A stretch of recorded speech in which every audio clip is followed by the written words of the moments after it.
કેમ છો વિદ્યાર્થી મિત્રો?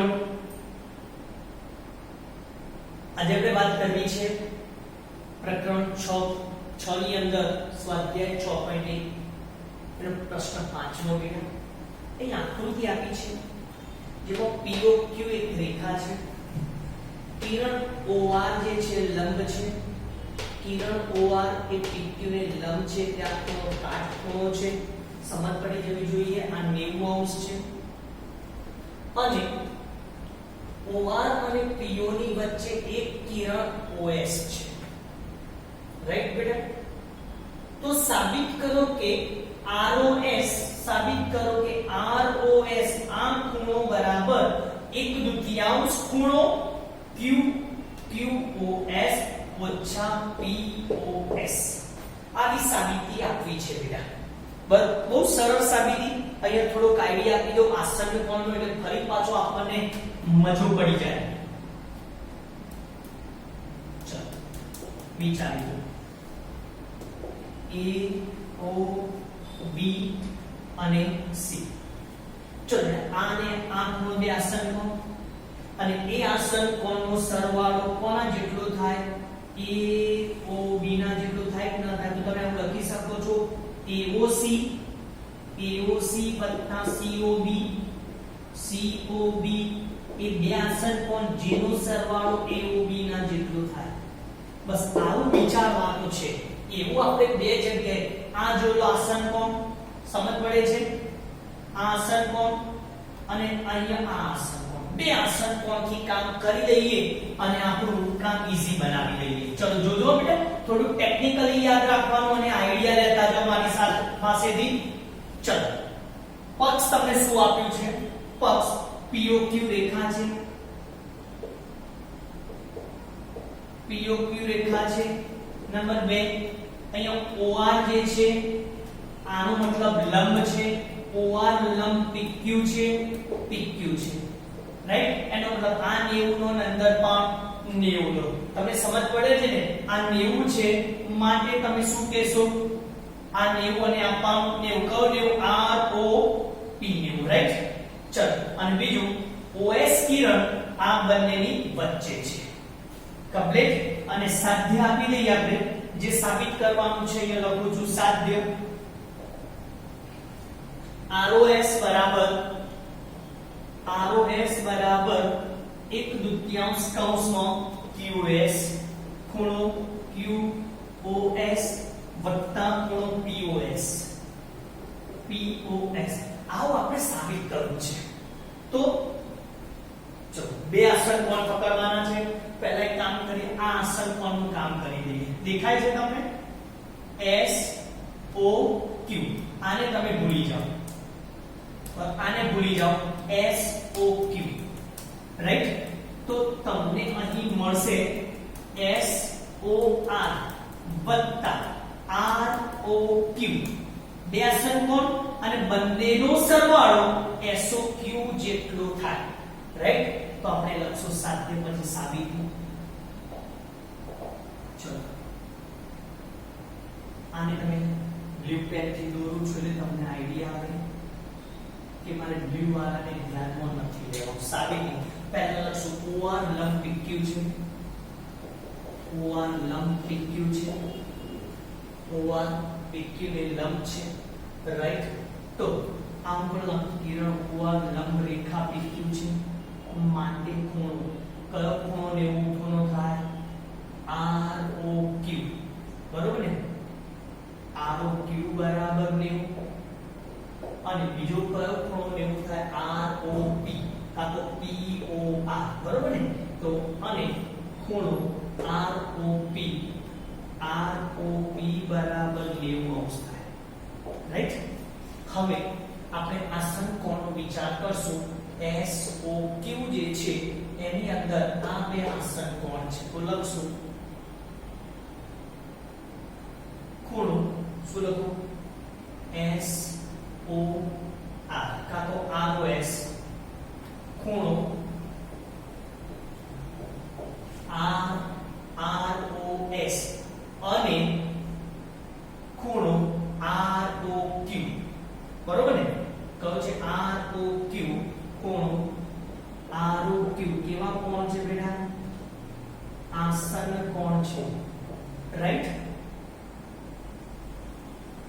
માટે આ બેનો સરવાળો SOQ ના જેટલો થાય માટે ખૂણો ROS વત્તા ખૂણો ROQ બરાબર ખૂણો SOQ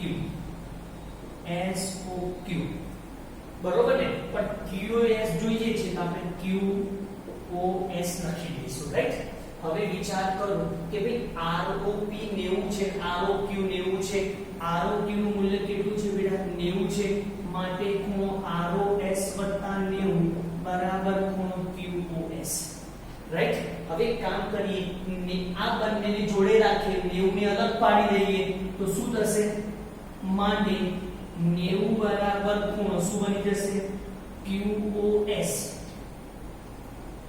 ઓછા ખૂણો શું થશે ROS રાઈટ આને આપણે પરિણામ નંબર 1 આપી દઈએ સમજ પડી જશે આવો જેવો આપણે આસન કોણ આ નક્કી કર્યો એવો જ આસન કોણ હવે આમાં નક્કી કરીએ ચલો અહીં જોઈ લો બ્લુ રંગથી જોઈ લો હવે આ આસન કોણ વિશે વિચાર કરીએ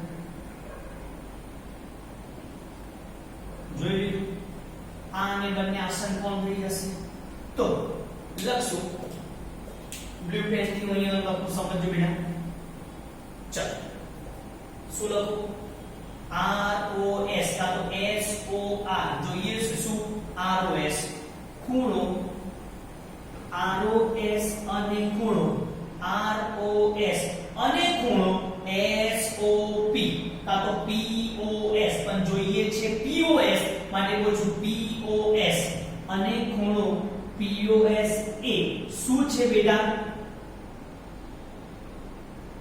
આ સમકોણ છે માટે શું થશે આ બેનો સરવાળો આખો ROP કા તો POR જેટલો થાય બેટા સમજ પડે છે માટે ખૂણો ROS વત્તા ખૂણો POS બરાબર ખૂણો ROP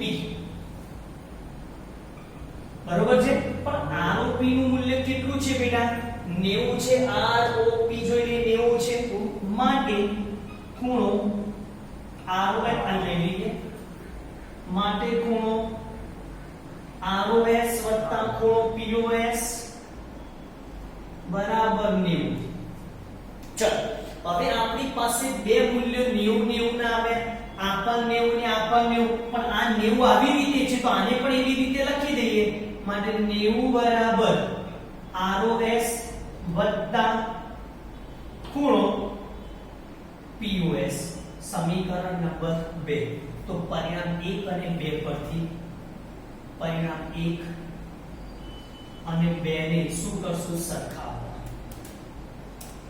ચલો હમણાં વાત કરી 90 જતા રહેશે તો આના બરાબર આ બની જશે રાઈટ માટે શું થશે આ બરાબર આ માટે ખૂણો ROS વત્તા ખૂણો POS બરાબર શું લખું ખૂણો QoS માઈનસ ખૂણો ROS રાઈટ આ ROS અને આ ROS ને ભેગા કરી દઈએ અને આમ લઈ ગયો તો આ માઈનસ છે તો પ્લસ થઈ જશે માટે ખૂણો ROS વત્તા ખૂણો ROS બરાબર ખૂણો QoS વત્તા સોરી આ ખૂણો આમ જશે તો શું થઈ જશે બેટા માઈનસ થઈ જશે તમને સમજ પડે છે ને તો માઈનસ ખૂણો POS કમ્પ્લીટ ચલો ROS વત્તા ROS એટલે કેટલા ROS 2 કૌંસમાં ROS બરાબર ખૂણો QoS માઈનસ ખૂણો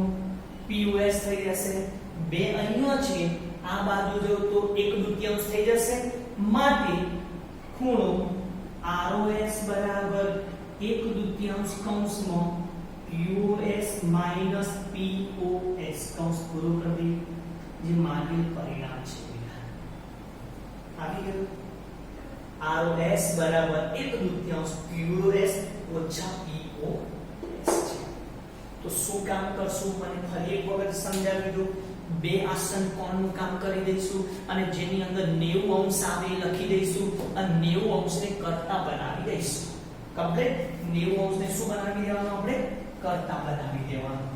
ઓકે, અને પછી પરિણામ 1 અને 2 ને સરખાવી દેવાના. ચલો સમજ પડી ગઈ? સમજાશે બેટા? તો ફરી એક વખત મને કહી દો કે ભાઈ આ દાખલો આવે એટલે શું વિચારવાનું? બે આસન કોણ, પહેલા આ બે આસન કોણ, આ આસન કોણ, પછી આ આસન કોણ લઈ અને કામ કરી દેવાનું. સમજાશે ને? ઓકે, તો આપણો પાંચમો દાખલો લાંબો લાગે છે તમને, પણ સરળ છે. પ્રયત્ન કરજો. બરોબર, 90 અંશને તમારા સૂત્ર કરતા બનાવવાના. બરોબર છે? તો આ દાખલો આપણે સુધી રાખશું.